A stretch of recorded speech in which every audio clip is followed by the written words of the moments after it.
ஏறுவோம், மரங்களை வெட்டுவோம், ஆலயம் கட்டுவோம், அதன் பணி செய்திடுவோம். மலை மேல் ஏறுவோம், மரங்களை வெட்டுவோம், ஆலயம் கட்டுவோம், அவர் பணி செய்திடுவோம். தேவனின் வீடு பாழாக்கி கிடக்குதே, நாமோ நமக்காய் வாழ்வது நியாயமா? தேவனின் வீடு பாழாக்கி கிடக்குதே, நாமோ நமக்காய் வாழ்வது நியாயமா? வாழ்வது நியாயமா? நடுங்கோம், சென்றிடுவோம், நற்செய்தி சொல்லிடுவோம், சபைகள் நிரப்பிடுவோம், சாட்சிய வாழ்ந்திடுவோம். நடுங்கோம், சென்றிடுவோம், நற்செய்தி சொல்லிடுவோம், சபைகள் நிரப்பிடுவோம், சாட்சிய வாழ்ந்திடுவோம். திரளாய் விதைத்தோம், கொஞ்சமா அறுப்பதே, வருகின்ற பணம் எல்லாம் வீணா போவதே. கொஞ்சமா அறுப்பதே, வருகிற பணம் எல்லாம் வீணா போவதே. திரளாய் விதைத்தோம், கொஞ்சமா அறுப்பதே, வருகிற பணம் எல்லாம் வீணா போவதே, வீணா போவதே. நடுங்கோம், சென்றிடுவோம், நற்செய்தி சொல்லிடுவோம், சபைகள் நிரப்பிடுவோம், சாட்சிய வாழ்ந்திடுவோம். நடுங்கோம், சென்றிடுவோம், நற்செய்தி சொல்லிடுவோம், நிரப்பிடுவோம், சாட்சிய வாழ்ந்திடுவோம். திரளாய் விதைத்தோம், கொஞ்சமா அறுப்பதே, வருகிற பணம் எல்லாம் வீணா போவதே. திரளாய் விதைத்தோம், கொஞ்சமாய் அறுப்பதே, வருகிற பணம் எல்லாம் வீணா போவதே. திரளாய் விதைத்தோம், கொஞ்சமா அறுப்பதே, வருகிற பணம் எல்லாம் வீணா போவதே. திரளாய் விதைத்தோம், கொஞ்சமா அறுப்பதே, வருகிற பணம் எல்லாம் வீணா போவதே. திரளாய் விதைத்தோம், கொஞ்சமாய் அறுப்பதே, வருகிற பணம் எல்லாம் வீணா போவதே. திரளாய் விதைத்தோம், கொஞ்சமா அறுப்பதே, வருகிற பணம் எல்லாம் வீணா போவதே. திரளாய் விதைத்தோம், கொஞ்சமாய் அறுப்பதே, வருகிற பணம் எல்லாம் வீணா போவதே. திரளாய் விதைத்தோம், கொஞ்சமா அறுப்பதே, வருகிற பணம் எல்லாம் வீணா போவதே, வீணா போவதே. நடுங்கோ, சென்றிடுவோம், நற்செய்தி சொல்லிடுவோம், சபைகள் நிரப்பிடுவோம், சாட்சிய வாழ்ந்திடுவோம். நடுங்கோ, சென்றிடுவோம், நற்செய்தி சொல்லிடுவோம், சபைகள் நிரப்பிடுவோம், சாட்சிய வாழ்ந்திடுவோம். திரளாய் விதைத்தோம், கொஞ்சமா அறுப்பதே, வருகிற பணம் எல்லாம் வீணா போவதே. திரளாய் விதைத்தோம், கொஞ்சமா அறுப்பதே, வருகிற பணம் எல்லாம் வீணா போவதே. திரளாய் விதைத்தோம், கொஞ்சமா அறுப்பதே, வருகிற பணம் எல்லாம் வீணா போவதே. திரளாய் விதைத்தோம், கொஞ்சமா அறுப்பதே, வருகிற பணம் எல்லாம் வீணா போவதே. திரளாய் விதைத்தோம், கொஞ்சமா அறுப்பதே, வருகிற பணம் எல்லாம் வீணாய் போவதே, வீணாய் போவதே. நடுங்கோ, சென்றிடுவோம், நற்செய்தி சொல்லிடுவோம், சபைகள் நிரப்பிடுவோம், சாட்சியாய் வாழ்ந்திடுவோம்.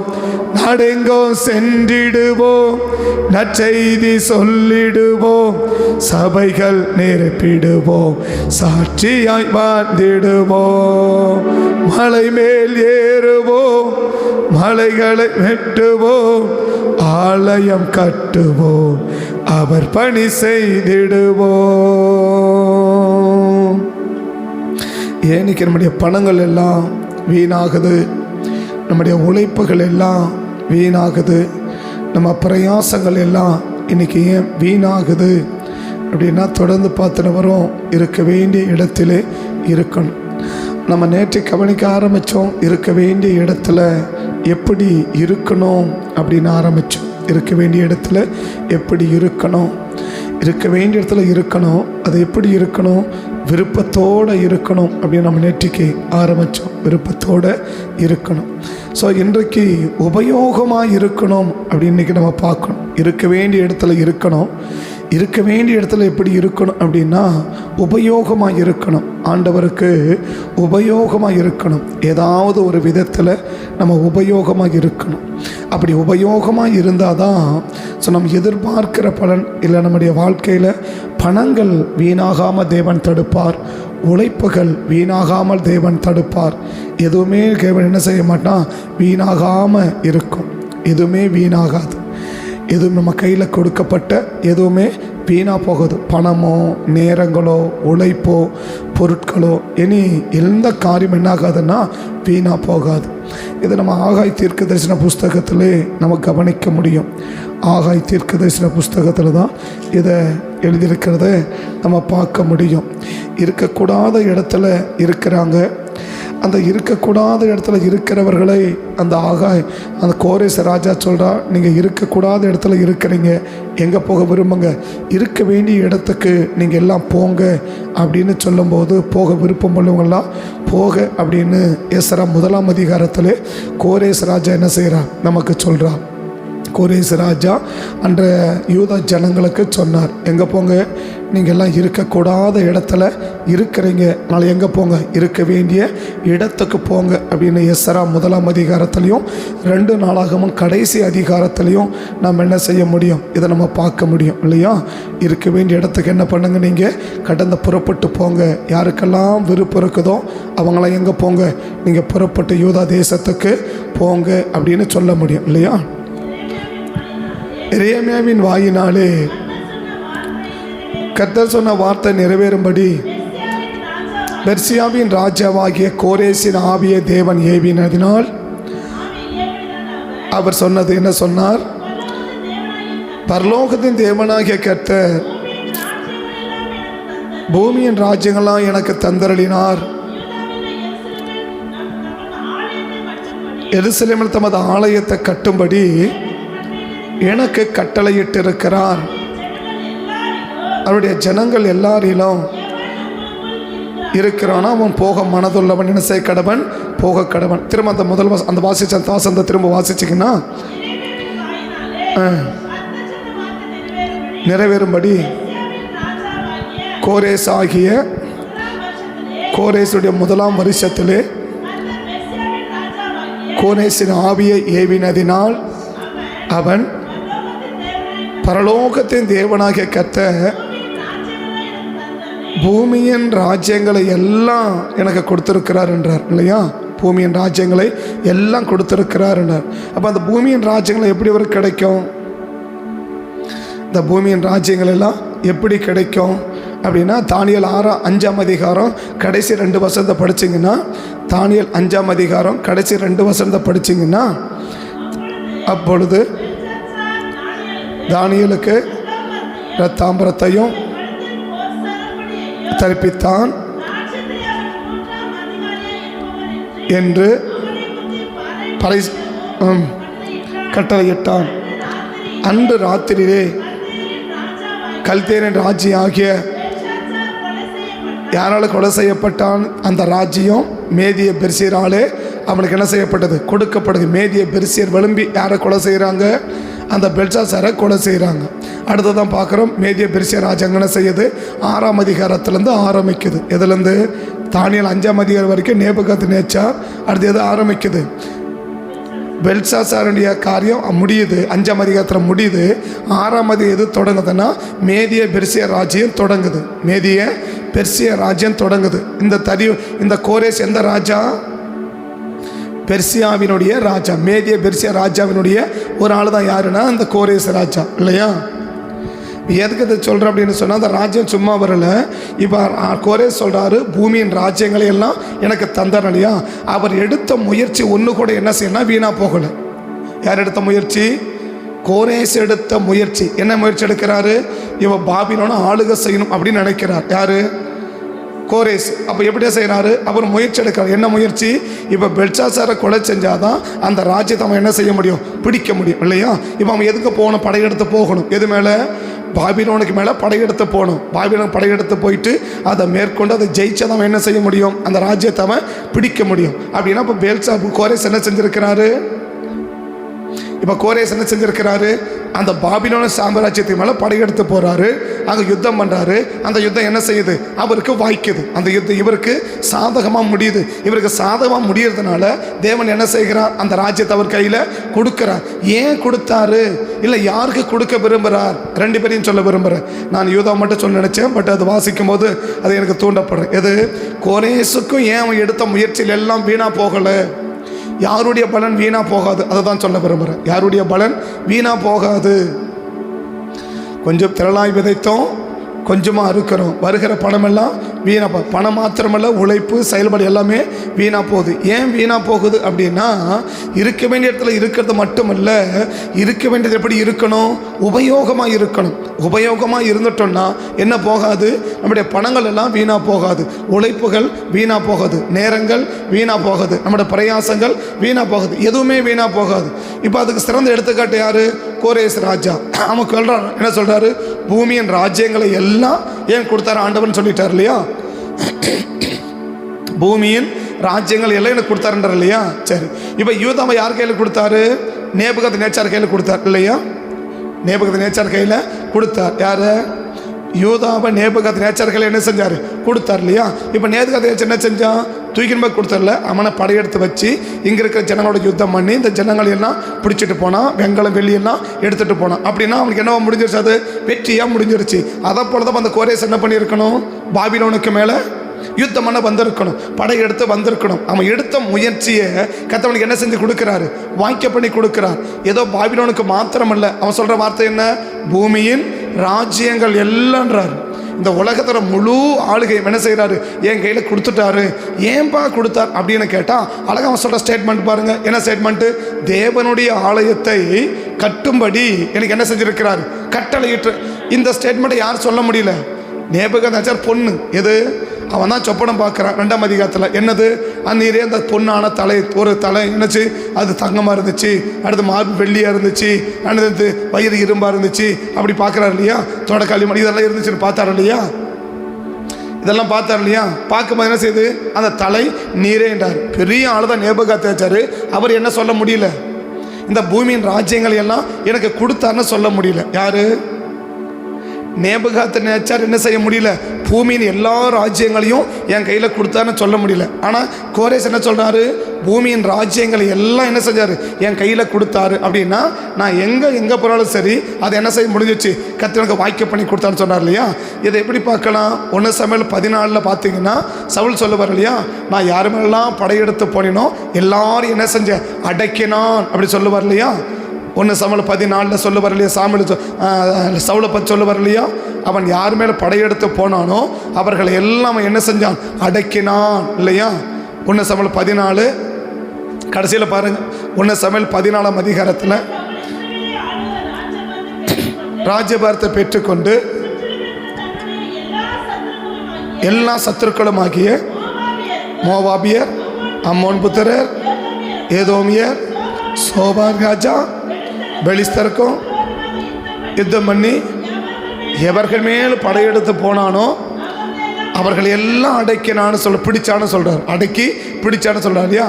இதே மாதிரி தான் கோரேஸ் சொல்கிறார். யார் சொல்கிற வார்த்தையை, சவுல் சொல்கிற அதே வார்த்தையை தான் யார் சொல்கிறாரு, கோரேஸ் சொல்கிறார். என்ன சொல்கிறார், பூமியின் ராஜ்யங்களை எல்லாம் எனக்கு கொடுத்தாரு. யார் கொடுத்தது, கர்த்தர் எனக்கு கொடுத்தாரு. அப்போ நான் எடுத்த முயற்சி எனக்கு வீணாக போகலை, நான் பட்ட பிரயாசம் நான் வீணாக போகலை, நான் எடுத்த கோரிக்கைலாம் வீணாக போகலை. என்ன முடிஞ்சிச்சு, எல்லாமே எனக்கு அனுகூலமாக முடிஞ்சிச்சு, எல்லாமே எனக்கு சாதகமாக முடிஞ்சிச்சு, எல்லாமே எனக்கு சமாதானமாக முடிஞ்சிச்சு. இப்போ பூமியின் ராஜ்யங்கள் எல்லாம் கர்த்தர் என்ன செஞ்சுட்டாரு, என் கையில் கொடுத்துட்டாரு, என் கையில் கொடுத்துட்டாரு.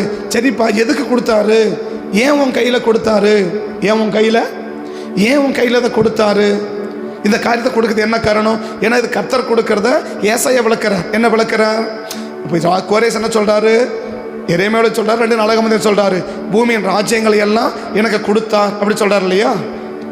யார் கொடுத்தது, கர்த்தர் கொடுத்தான்னு சொல்கிறார் இல்லையா. கர்த்தர் கொடுத்தான்னு சொல்கிறாரா, தேவன் கொடுத்தான்னு சொல்கிறாரா. இந்த தேவன் எதுக்கு கொடுத்தாருன்னு ஏசாயாவை கேட்டால் சொல்லிடுவார். எப்படி கொடுத்தாரு அப்படின்றத ஏசாயா கேட்டால் சொல்லுவார் இல்லையா. ஏசாயாவை கேட்டால் என்ன சொல்லுவார், அது அழகாக சொல்லிடுவார். என்னப்பா நடந்துச்சுன்றதை ஏசாயாவை தான் கேட்கணும். என்ன கேட்கணும், அந்த ஏசாயா சொல்கிற ஸ்டேட்மெண்ட்டை கொஞ்சம் பாருங்கள். ஏசாயா சொல்கிற ஸ்டேட்மெண்ட்டை கொஞ்சம் பாருங்கள். 45ஆம் அதிகாரத்துக்கு வாங்க. 45ஆம் அதிகாரத்துக்கு வாங்க. முதல் வசனம். கர்த்தனாகிய நான் அபிஷேகம் பண்ணின கோரேசுக்கு முன்பாக ஜாதிகளை கீழ்ப்படுத்தி ராஜாக்கள் இடைக்கட்டில் அவிழ்க்கும்படிக்கும் அவனுக்கு முன்பு வாசல்கள் பூட்டப்படாதிருக்கவும் கரந்துகளை திறந்து வைக்கவும் அவனை பார்த்து அவன் வலது கையை பிடித்து அவனுக்கு சொல்லுகிறதாவது, நான் உனக்கு முன்னே போய் கோணலானவில் சபையாக்குமே, உன்னை பெயர் சொல்லி அழைத்து கர்த்தர் நானே, நீ அறியும்படிக்கு வெண்கல கதவுகளை உடைத்து இரும்பு தாப்பால்களை முறித்து அந்த காலத்தில் பொக்கிஷங்களையும் புதியல்களையும் உனக்கு என்ன செய்வேன் கொடுப்பேன். முதல் ஒரு ஸ்டேட்மெண்ட் சொல்கிறார். என்ன சொல்கிறாரு? நீ போனாக்க உனக்கு என்ன செய்ய மாட்டான், யாரும் கதவை பூட்டி வச்சிருக்க மாட்டான். நீ போகிற இடத்துல என்ன செய்யலாம், நீ போனால் ஈஸியாக ஜெயிச்சுட்டு வந்துடலான்றார். ரெண்டாவது, ஒருவேளை எவனாவது கதவை பூட்டி வச்சா நீ போக மாட்டான், நான் போய் என்ன செய்கிறேன், அந்த கதவெல்லாம் உடைக்கிறேன்றார். ஒன்று, கதவை பூட்டாமலே திறந்து வைக்க சொல்கிறேன், நீ என்ன பண்ணு, நீ இப்போ அழகாக எடுத்துகிட்டு வந்துடு எல்லாத்தையும். ரெண்டாவது என்ன சொல்கிறாரு, ஒருவேளை எவனா பூட்டி வச்சிருக்கிறானா, கதவை திறக்காமல் வச்சிருக்கிறானா, நான் உனக்கு முன்னாடி என்ன செய்கிறேன், நான் உனக்கு முன்னால் போகிறேன், வெங்கல கதவை உடைக்கிறேன், இரும்பு தாப்பாலை முறிக்கிறேன், எல்லாத்தையும் உனக்கு எடுத்துகிட்டு வந்துடுன்றார். இதை தான் கோரேஸ் என்ன சொல்கிறாங்க, பூமியின் ராஜ்யங்களை எல்லாம் எனக்கு கொடுத்தாரு. யார் கொடுத்தார்? தேவன் கொடுத்தார். இப்போ அவரையே கேட்கணும், எதுக்குப்பா கொடுத்தாரு அப்படின்னு சொல்லி ஆண்டவரும் சொல்கிறாரு, கோரேசன் சொல்கிறாங்க. எதுக்கு சொல்கிறா? 44 கடைசி வசனத்தை பாருங்க. இப்போ ஆண்டவரை கேட்கணும், ஆண்டவரே, ஒரு பாபிலோன் இருக்கிற ராஜாவுக்கு போய் இவ்வளோ கொடுக்குறீங்களே, எதுக்காக கொடுக்குறீங்க, எதுக்காக அவனுக்கு கொடுக்குறீங்க, என்ன காரியத்துக்காக அவனுக்கு நீங்கள் கொடுக்குறீங்க அப்படின்னு இப்போ ஆண்டவரையே கேட்கணும். என்ன கேட்கணும்? அந்த 44 கடைசி வசனத்தை பாருங்க. கோரேசை குறித்து, அவன் என் மேய்ப்பன், அவன் எருசலேமை நோக்கி நீ கட்டப்படி என்றோ தேவாலயத்தை நோக்கி சொல்லி நிறைவேற்றுவான்.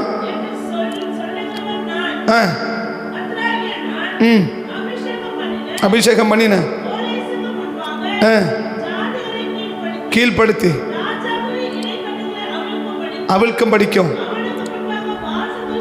அந்த மேலக்கிற வசனம் கோரேசை குறித்து, அவன் என் மேய்ப்பன், அவன் எருசலேமை நோக்கி.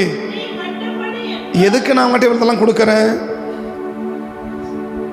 ராஜாக்களை திறந்து வைக்க சொல்கிறேன், பொக்கிஷெல்லாம் திறந்து வைங்கப்பான்னு சொல்கிறேன், ஒருத்தரும் கதவை பூட்டக்கூடாதுன்னு சொல்கிறேன், ராஜ்யத்தில் எங்கே வேணா செய்யலாம் போகலாம், நீ எதை வேணா எடுத்துக்கலான்னு சொல்கிறேன். அதையும் தாண்டிட்டு ஒன்றாவது பூட்டி வச்சுட்டு தான் நானே உனக்கு முன்னாடி என்ன செய்கிறேன், போய் வெங்கல கதை உடைக்கிறேன், இரும்பு தாப்பாலை முறிக்கிறேன், அந்த பொக்கிஷெல்லாம் கொடுக்குறேன், நீ எடுத்துகிட்டு வந்துருப்பான்னு சொல்லி எதுக்கு உனக்கு சொல்கிறேன் தெரியுமா? கோரேசை எதுக்கு உனக்கு சொன்னேன் தெரியுமா? நீ யாரா இருக்கணும் தெரியுமா? நீ எனக்கு உபயோகமாக இருக்கணும். என்ன உபயோகமாக இருக்கணும்? அந்த இப்போ அந்த வசனத்தை இப்போ அந்த வசனம் பாருங்க. கோரேசை குறித்து, அவன் என் மேய்ப்பன், அவன் எருசலேமை நோக்கி நீ கட்டப்படு என்றும் தேவாலயத்தை நோக்கி நீ அஸ்திபாரப்படு என்றும். அப்போ என்ன செய்யணும்? நேபுகாத்து நேச்சாரு இங்கே இருக்கிறதா அவனுக்கு எடுத்துன்னு போயிட்டான். நேபுகாத்து நேச்சாரு ஆண்டவரை அவனுக்கு உபயோகப்படுத்திக்கிட்டான். ஆனால் கோரேசு அவனை தான் ஆண்டவருக்கு உபயோகப்படுத்துகிறான். நேபுகாத்து என்ன செஞ்சான்? தேவாலயத்தில் இருக்கிற பொண்ணு, வெள்ளி, வெங்கலம் எல்லாத்தையும் என்ன பண்ணிட்டான்? எடுத்துகிட்டு போயிட்டான். எடுத்து போய் எங்கே வச்சுட்டான்? மகனுக்கு குடிக்கிறதுக்கு கொடுத்துட்டான் இல்லையா? மகனுக்கு என்ன செஞ்சுட்டான்? 5ஆம் அதிகாரத்தில் மகன் எதில் குடிக்கிறான்? உட்காந்துன்னு இப்போ வீட்டில் உட்காந்து குடிக்கணும் இல்லையா? எதில் குடிக்கிறான்? அவன் சொல்கிற ஸ்டேட்மெண்ட்டை தானியலில் பாருங்கள், தானியல் 5 பாருங்கள். அவன் மகன் சொல்கிற ஸ்டேட்மெண்ட்டை கொஞ்சம் பாருங்கள். 1 ராஜா விருந்து செய்து முன்பாக திராட்சை ரசம் குடித்தான். ருசித்து கொண்டு இருக்கையில் நேபுகாத்து நேச்சார் எருசலேம் தேவாலயத்திலிருந்து கொண்டு வந்த பொன், வெள்ளி பாத்திரங்களை நேபுகாத்து நேச்சாருக்கு, ஏன் உனக்கு ராஜ்யம் முழிச்சும் கொடுக்கல? உனக்கு ராஜ்யம் முழிச்சும் ஏன் கொடுக்கல? நீ யாரை உபயோகப்படுத்திக்கின? ஆண்டவரை உனக்கு உபயோகப்படுத்தின. ஆண்டவரும் பிள்ளைக்கு உபயோகப்படுத்திக்கிட்ட. ஆனால் நீ ஆண்டவருக்கு என்ன உபயோகமாக இருந்த? நேபுகாத்நேச்சார் யாரு? ஆண்டவரை அவனுக்கு உபயோகப்படுத்திக்கிட்டான். அப்படியா? என்ன யாருக்கிட்ட கொடுத்துட்ட? கொண்டு போய் வீட்டில் வச்ச மகன் என்ன செய்யறான்? திராட்சை அவன் குடிக்கிறதும் ஃப்ரெண்டுகளோட விளையாடுறதுக்கு அவன் ஜாலியாக இருக்கிறது யாரை பயன்படுத்திக்கிட்டான்? ஆண்டவரே அவனுடைய பொருளையும் பயன்படுத்திக்கிட்டான் இல்லையா? ஆனால் கோரேசை பார்க்குறான். கோரேஸ் என்ன சொல்றாரு? கோரேச நேபுகாத் நேச்சரோட பெரிய ஆள் யாரும் கிடையாது, அவன் தான் தங்கம், அவனுக்கு அடுத்தது தான் நீ. ஆனால் அவன் கையில் கொடுக்காததெல்லாம் யார் கையில் கொடுக்குறேன்? உன் கையில் கொடுக்குறேன். ஏன் கொடுக்குறேன்னு தெரியுமா? நீ தேவாலயத்தை என்ன செய்ய? கட்டப்படுன்னு சொல்லு, அது அஸ்திபாரப்படுன்னு சொல்லு. அப்படின்னு என்ன செய்வ? நீ கட்டப்படுவ. நீ என்னவா இருப்ப? எனக்கு உபயோகமாக இருப்ப. நீ எனக்கு உபயோகமாக இருப்ப. அதனால தான் உனக்கு என்ன செய்யறேன்? நீ படுற அத்தனை பிரயாசங்களையும் உனக்கு என்ன கொடுக்குறேன்? அப்படியே வாய்க்க பண்ணி கொடுத்தேன். உன் பிரயாசம் ஏன் வீணாகல தெரியுமா? உன் முயற்சி ஏன் வீணாகல தெரியுமா? உன் திறமையினால அல்ல, உன் அறிவினால அல்ல, உன் பலத்தினால அல்ல, நீ பெரிய நடத்தினால இல்லை. நீயே செகண்ட் ரேங்க் தான். யாரு ஃபர்ஸ்ட் ரேங்க்? யாரு? நேபுகாத் நேச்சர் தான் ஃபர்ஸ்ட் ரேங்க். செகண்ட் ரேங்க் யாரு? மேதிய பெர்சியா ராஜ்யம். மார்பு யாரு? தலை நேபுகாத் நேச்சர். மார்பு யாரு? இந்த கோரேஸ் பெர்சியா ராஜ்யம், மேதிய பெர்சியா ராஜ்யம். மார்பு அவன் தான். நீ தான் வெள்ளி. இவரே செகண்ட் ரேங்க். ஆனா ஏன் உன ஃபர்ஸ்ட்ல வைக்கிறேன்னு தெரியுமா? நீ செகண்ட் கேட்டகரி தான், நாட் ஃபர்ஸ்ட் கேட்டகரி. இவரே செகண்ட் கேட்டகரி. இந்த செகண்ட் கேட்டகரிக்கிற ஒன்றை தூக்கி ஏன் எல்லா ராஜ்யம் கையில் கொடுத்தா சொல்ற அளவுக்கு வைக்கிறேன்னு தெரியுமா? ஏன்னா கோரேஸ்க்கு நான் நேபுகாத் நேச்சர் முன்னாடி போல தெரியுமா? அவன் என்ன உபயோகப்படுத்தினான், ஆனா நீ எனக்கு உபயோகப்படணும். இருக்க வேண்டிய இடத்துல இருக்கணும். எப்படி இருக்கணும்? இருக்க வேண்டிய இடத்துல இருக்கணும். நேற்று சொன்னேன் எப்படி இருக்கணும்? விருப்பத்தோட இருன்னு சொன்னோம். விருப்பத்தோட. இப்ப தேவன் என்ன விரும்பல? தாவீது என்ன செய்ய விரும்பல? நீ எப்ரோன் போய் இருன்னு ஆண்டவர் சொல்ல விரும்பல. அவன் கேட்குறையா நான் எங்க போகட்டும்? என் விருப்பம் எப்ரோன் போ. உன் விருப்பங்க போயிட்டு வா, எனக்கு ஒன்றும் பிரச்சனை இல்லை. நான் பெருசு தேசத்துக்கு போறேன், போ. என்ன பண்ணு? எல்லாத்தையும் இழந்துட்டு வா. அப்ப எப்படி இருக்க விரும்பணும்? இருக்க வேண்டிய இடத்துல இருக்கணும். எப்படி இருக்கணும்? விருப்பத்தோடு இருக்கணும், வருத்தத்தோடு இருக்கக்கூடாது. இது நேற்றுக்கு சொன்னோம் இல்லையா? இப்போ இன்னைக்கு என்ன சொல்றோம்? இருக்க வேண்டிய இடத்துல இருக்கணும். எப்படி இருக்கணும்? உபயோகம் இல்லாமல் இருக்கக்கூடாது, உபயோகமா இருக்கணும். இல்லை என்ன? ஆண்டவரை உபயோகப்படுத்திக்க கூடாது, நம்ம உபயோகமா இருக்கணும். இப்போ கோரேஸ் யாரு? ஆண்டவரை உபயோகப்படுத்திக்கல, ஆண்டவருக்கு அவன் உபயோகப்படுறான். ஆண்டவருக்கு அவன் உபயோகப்படுறான். ஆண்டவரே சொல்றாரு, இதெல்லாம் எதுக்கு கொடுக்குறேன்னு தெரியுமா? மேலே சொல்லிட்டு தான் கீழே கொடுக்குற. அவன் எஸ்ன்னு சொன்னதான் கீழே கொடுக்கிறார். என்ன கொடுக்கிறார்? 40 நாள் கடைசி என்ன சொல்றாரு?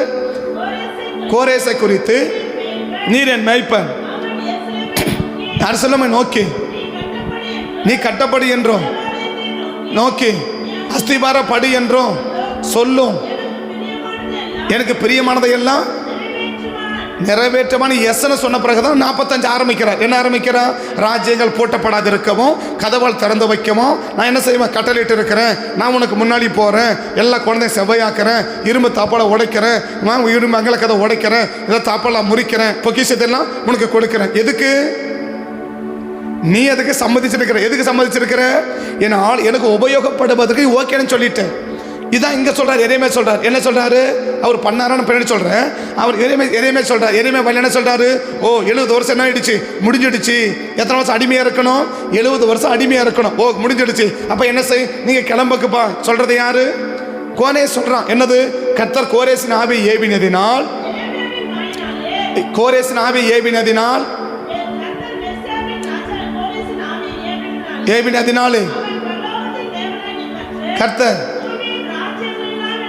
எனக்கு தந்தரளி யூதாவில் எருசலேமிலே தமக்கு ஆலயத்தை கட்டி வைக்கும்படி, நாட் அட்வைஸ், ஆலோசனை சொல்லல. முடியுமாப்பா? கொஞ்சம் கட்ட முடியுமாப்பா? சொல்லல. கட்டு. நீ கட்டனாதான் நான் உனக்கு என்னவா இருக்க முடியும்? இந்த எல்லாத்தையும் உனக்கு அனுகூலமா மாற்றி கொடுக்க முடியும். உன் பிரயாசம் எப்ப வீணா போகாது. நீ ஹார்ட் ஒர்க் பண்ண தேவையில்லை. நீ லைட்டாக நீ பிரயாசப்பட்டாலே போதும், நீ ஒர்க் பண்ணாலே போதும். ஆகாமது என்ன பண்ண? எல்லாத்தையும் உனக்கு கொண்டு கொடுப்பேன். உன் பிரயாசம் வீணாகாம காத்துக்குவேன். எல்லாத்தையும் நானே உனக்கு கொடுப்பேன். நீ பிரயாசப்பட்டா போதும், நீ செயல்பட்டா போதும், நானே உனக்கு கொடுப்பேன். ஆனால் செயல்படுவியா? எனக்கு கட்டளையிட்டார், உங்களுக்கு கட்டளையிட்டார்னு சொல்லலை. என்ன சொல்லியிருக்கணும்? பரலோகத்தின் தேவனாய் கர்த்தர் நீங்க ஆலயத்தை கட்டும்படி என்ன சொன்னாரு? எனக்கு கட்டிட்டாருன்னு சொல்லல. நான் ஆலயத்தை கட்டும்படி எனக்கு கட்டிட்டாருன்னு சொல்றாரு. நீங்க ஆலயத்தை கட்டும்படி நான் ஆலயத்தை கட்ட முடியும். கோரேஸ் சொல்றாரு, நீங்க இப்ப ஜனங்களை பார்த்து நீங்க ஆலயத்தை கட்டும்படி எனக்கு சொன்னாருன்னு சொல்றாரா? நான் ஆலயத்தை கட்டும்படி எனக்கு சொன்னாருன்னு சொல்றாரா? நான் ஆலயத்தை கட்டும்படி எனக்கு என்ன செஞ்சாரு? கட்டளையிட்டார்னு சொல்றாரு. நான் ஆலயம் கட்டும்படி எனக்கு என்ன செஞ்சிருக்கிறாரு? கட்டளையிட்ட. நீங்க எனக்கு சப்போர்ட் பண்ணுங்கன்றார். இப்போ சொன்னார்ல, இப்போ ஆண்டவர் சொன்னாரு, சரி ஆண்டவர் உங்க ஆவி ஏவிட்டீங்க, சரி நீங்க செஞ்சீங்களா அப்படின்னு கோரேஸை கேட்கணும் இல்லையா? இப்போ ஆண்டவர் என்ன சொன்னாரு? கோரேஸ், உன் பிரயாசத்தில் உனக்கு என்ன பண்ணி கொடுக்குறேன்? வாய்க்க பண்ணி கொடுக்குறேன். சரி, கோரேசன் சொல்றான், கர்த்தனுக்கு சொல்லிட்டாருப்பா. சரி, கர்த்தனும் சொல்லிட்டாரு, நீயும் சொல்லிட்டீங்க, செஞ்சீங்களா அப்படின்னு கேட்டா, எஸ்றா 6ஆம் அதிகாரத்துக்கு வாங்க, முடிக்கிறேன். எஸ்றா 6ஆம் அதிகாரத்துக்கு வாங்க. எஸ்றா 6ஆம் அதிகாரத்துக்கு வாங்க. முதல் வசனத்திலிருந்து பாருங்க. இப்போ முதல் வசனத்திலிருந்து தரியும். இப்ப தரிவு ராஜா வந்துட்டாரு. இப்ப தரிவு சொல்றாரு, இங்க இருக்க என்ன பண்ணிட்டான்? இங்க ஆலயத்தை கட்டுறாரு எஸ்றா. எல்லாம் ஆலயத்தை கட்டின்னு இருக்கிறாங்க. உடனே தரிவுக்கு ஒரு லெட்டர் எழுதுறாங்க. இங்க என்ன பண்றாங்க? ஒரு ஆலயத்தை கட்டுறாங்க, இதை தடுத்து நிறுத்தணும், இது நீங்க தான் சொல்லியிருக்கிறீங்களா, இதை கொஞ்சம் பாருங்க அப்படின்னு சொல்லி ஒரு லெட்டர் இங்க எழுதிட்டான். இந்த லெட்டரை பார்த்த உடனே இப்ப தரிவு சொல்றாரு. என்ன சொல்றாரு வாசிக்கலாம். இப்போ கட்டளிட்டபடியே தஸ்த அறையை சோதித்தார்கள். மேதிய சீமையில் இருக்கிற அக்மேதா பட்டணத்தில் அரண்மனையிலே ஒரு சுருள் அகப்பட்டது. அதுல என்ன எழுதியிருக்கிறாங்கன்னு சொல்லி பார்த்தீங்கன்னா, எந்த ராஜா? ஆண்டவரும் சொல்லிட்டாரு, இவரும் சொல்றாரு, கர்த்தர் ஆவியை ஏவறாரு, என கர்த்தர் பாரப்படுத்துறாரு. ஓகே, அந்த பாரத்துக்கு நீங்க செயல்படுறீங்களா அப்படின்னு கேட்டா, அவருடைய செயல்பாட்டை தான் எஸ்றா விளக்குறா. என்ன விளக்குறா? இப்ப தரிவு சொல்லி அனுப்புறாரு. இப்ப மேதியா தரிவு கோரேஸ் போயிட்டாரு, கோரேஸ் காலம் முடிஞ்சு போச்சு. இப்ப தரிவு ராஜபாரத்துக்கு வந்துட்டாரு. இந்த ராஜபாரத்தை தேடி பார்க்கும்போது ஒரு சுருள் அகப்படுது, ஒரு லெட்டர் அகப்படுது. அந்த லெட்டர்ல என்ன எழுதி வச்சிருக்காருன்றதை தான் இப்ப எஸ்றா விளக்குறா. வாசிக்கலாம். இப்போ முதலாம் வருஷத்துல கோரேஸ் ராஜா எருசலேமில் தேவாலயத்தை குறித்து பிறப்பித்த உத்தரவு என்னவென்றால், தேவாலயமானது பலி செலுத்தப்பட்டு கட்டப்பட கடவது, அதன் அஸ்திபாரங்கள் பலமாக இருப்பதாக. இப்படி எல்லாம் சொல்லிட்டு சொல்றாரு. இதெல்லாம் ஏதோ சொல்லி இப்படி கட்டுங்கன்னு மட்டும் சொல்லிவிட முடிச்சிடல. அவர் சொல்ற சம்பவத்தை கொஞ்சம் பாருங்க. 9வது வசனம். பரலோகத்தின் தேவனுக்கு பலியிட தேவையான இளங்காளைகள், ஆட்டுக்கடாக்கள், ஆட்டுக்குட்டிகள், கோதுமை, உப்பு, ரசம், எண்ணெய் முதலானவைகள் தினந்தோறும் அவங்க எவ்வளவு சொல்றாங்க நீ நினைக்கிறல்ல, அவன் எவ்வளவு கேட்கிறான்னு அவ்வளவும். எப்படி அவன் என்ன கேட்கிறான்னு அவ்வளவும் தாழ்ச்சி குறைவில்லாம கொடுக்கணும். எப்படி கொடுக்கணும்? எப்படி கொடுத்துடணும்? யார் எழுதுறாரு? இது எங்க கொடுக்கணும்? ஜனங்களுக்கு சொல்லல, ஆமா ராஜ்யத்திலிருந்து கொடுக்கணும். யார் ராஜ்யத்திலிருந்து? கோரேசுடைய ராஜ்யத்திலிருந்து கொடுக்க சொல்றாரு. கோரேசுடைய, இது முழுசா வாசிகளுக்கு நேரம் இல்லை. கோரேசுடைய ராஜ்யத்திலிருந்து என்ன செய்யறாரு? கொடுக்க சொல்றாரு. கோரேசுடைய ராஜ்யத்திலிருந்து கொடுக்க சொல்றாரு. 7ஆம் வசனத்தை கூட படிக்க பார்க்கலாம். 7ஆம் வசனம் வந்து தேவனுடைய ஆலயத்தின் செய்யட்டும் அதிபதியும் மூப்பரும்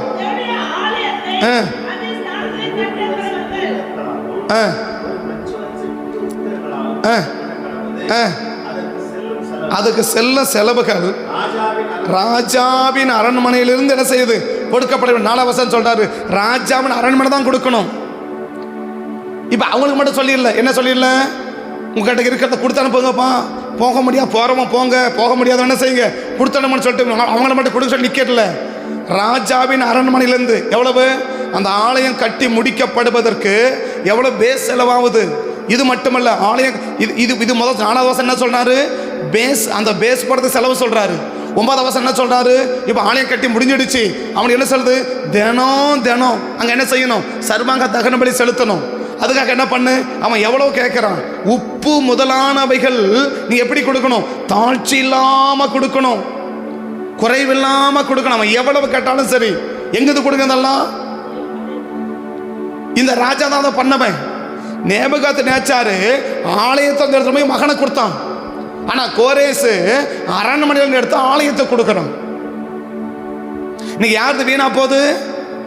ஆண்டவரை நமக்கு உபயோகப்படுத்திக்கிறோமா, ஆண்டவருக்கு நம்ம உபயோகப்படுறோமா?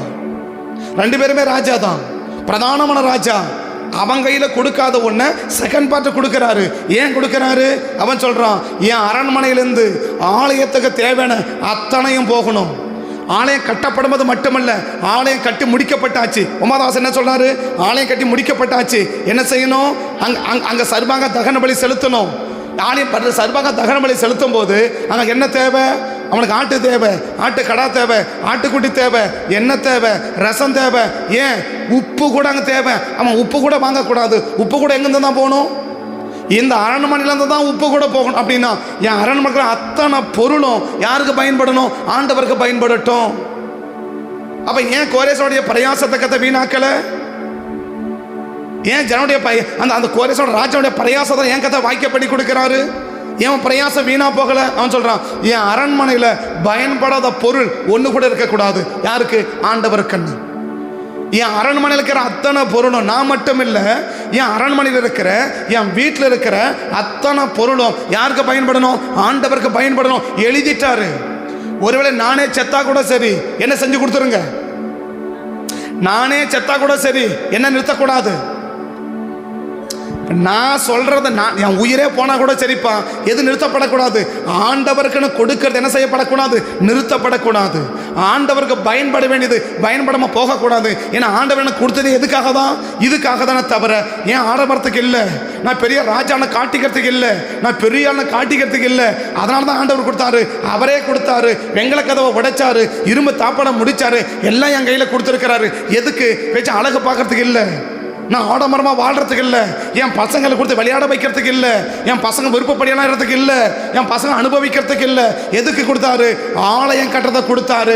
அதுக்கு பயன்படணும். என் உயிர் போயிட்டா கூட என்ன செய்யக்கூடாது? இது தடுத்தப்பட நிறுத்தப்படக்கூடாதுன்னு எழுதி வச்சுட்டு போயிட்டாரு.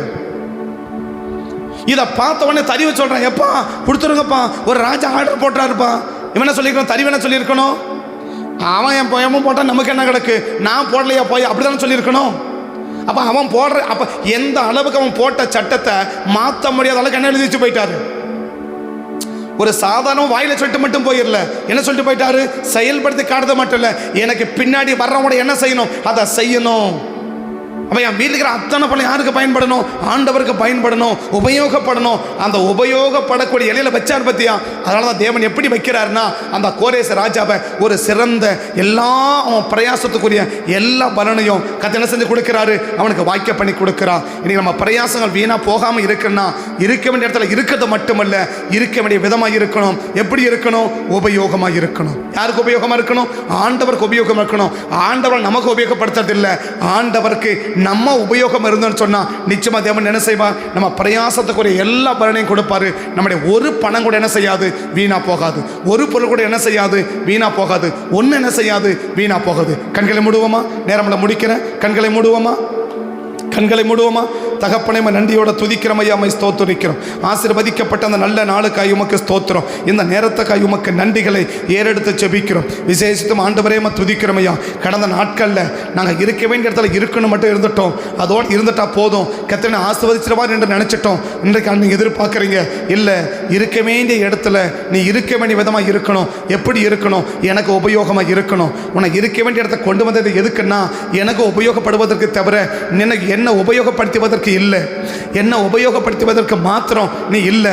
நீ எனக்கு உபயோகப்படணும், உன் உடைமைகள் எனக்கு உபயோகப்படணும், உன் பொருட்கள் எனக்கு உபயோகப்படணும். ஏதாவது ஒரு விதத்தில் நீங்களும் உங்கள் குடும்பமும் உங்கள் பிள்ளைகளும் உங்கள் உடைமைகளும் உபயோகமாக இருக்குமானால் நம்முடைய பிரயாசத்தின் பலனை ஒன்றை கூட வீணாக்காதபடி கர்த்தரை பாதுகாப்பதற்கு, நம்மளை ஆசீர்வதிப்பதற்கு தேவன் ஆயத்தமாக இருக்கிறார். பரிசுத்த பிதாவே, இந்த காலை வேளையில் எங்களை அர்ப்பணிக்கிறோம், எங்களை ஒப்புக் கொடுக்கிறோம், உண்மை நோக்கி பார்க்குறோம். கடந்த நாட்களில் எங்களுடைய பிரயாசங்கள் வீணாக போயிடுச்சு. எவ்வளவோ முயற்சி எடுத்தோம், என்னென்னமோ பிரயாசம் விட்டோம், ஆனால் எல்லாம் வீணாக போயிடுச்சு. ஏன் எங்களுக்கு புரியல. ஆனால் இன்னைக்கு தெரிஞ்சுக்கிட்டோம், கோரேசின் பிரயாசம் வீணாக போகலை. ஏன் போகலை? அவன் தேவனுக்கு உபயோகப்பட்டான், அவன் தேவ ராஜ்யத்துக்கு உபயோகப்பட்டான், அவன் ஆலயத்துக்கு உபயோகப்பட்டான். உபயோகப்பட்ட மட்டுமல்ல, உபயோகம் படுத்தினான். அதனால் அவனுடைய பிரயாசங்கள் எல்லாம் வாய்க்க பண்ணிங்கன்னா, ஒரு சாதாரண ஒரு பாபிலோனுக்கு ராஜாவாக இருக்கிற ஒரு பெர்சியவன் ராஜாவினுக்கே இவ்வளவு ஆஸ்வதிப்புன்னா, நாங்கள் உங்கள் பிள்ளைங்க இன்னைக்கு எங்களை அர்ப்பணிக்கிறோம். நாங்களும் எங்கள் குடும்பமும் எங்கள் உடைமைகளும் உமக்கும் உம்முடைய ராஜ்யத்துக்கும் உபயோகப்படுவோம்ப்பா. எங்களை நம்பி எங்கள் பிரயாசங்களை வீணாக்காதபடி எங்கள் பணங்கள் வீணாக போகாமல் எங்களை காத்துக்கோங்கப்பான்னு சொல்லி கரத்தில் ஒப்பு கொடுத்து ஜெபிக்கிறோம். அப்படியே தலைமையில் கை வச்சுக்கோங்க. சின்ன ஜோமணிகிறேன் தகப்பனையுமா துதிக்கிறோம். ஆண்டவர் யாரெல்லாம் அந்த அர்ப்பணிப்புக்குள்ளே வந்து எங்கள் பிரயாசங்களும் நாங்களும் எங்கள் பிரயாசங்களும் குடும்பமும் உடைமைகளும் தேவனுக்கும் தேவ ராஜ்யத்துக்கும் பயன்படும் என்று சொல்லி அர்ப்பணித்து வச்சிருக்காங்களோ அத்தனுடைய பிரயாசத்தை இந்த காலை வேளையில் கர்த்தர் நீர் வாக்கிய பண்ணி கொடுத்து அத்தனுடைய பிரயாசங்களை ஆசீர்வதித்து கொடுத்து கர்த்தர் கோரேசுக்கு முன்னாடி போய் பெண்களை கதவுல உடைச்சிங்கப்பா, இரும்பு தாப்பளம் முறிச்சிங்கப்பா, அந்த கதை பொக்கிஷத்தை கொடுத்தீங்களப்பா. அப்படி ஒவ்வொரு பிள்ளைகளுக்கும் பொக்கிஷங்களை கொடுத்து நீர் ஆசீர்வதிக்கும்படி உங்கள் சமூகத்தை நோக்கி பார்த்து ஜெபிக்கிறேன். இவங்க ஒவ்வொருவருக்கும் நீர் பொக்கிஷங்களை கொடுத்து கர்த்தர் ஆசீர்வதிக்கும்படி சமூகத்தை நோக்கி பார்த்து ஜெபிக்கிறோம். தடைகளை மாற்றிடுங்க, நாமத்தை உயர்த்துங்க, கரங்கோட இருக்கட்டும், கிருபை தாங்கட்டும். இயேசுவின் நாமத்தை தாழ்த்தி உடைய கரத்தில் அர்ப்பணித்து ஜெபிக்கிறோம். ஜெபங்கேளும் ஜீவனுள்ள நல்ல பிதாவே. ஆமென், ஆமென், ஆமென்.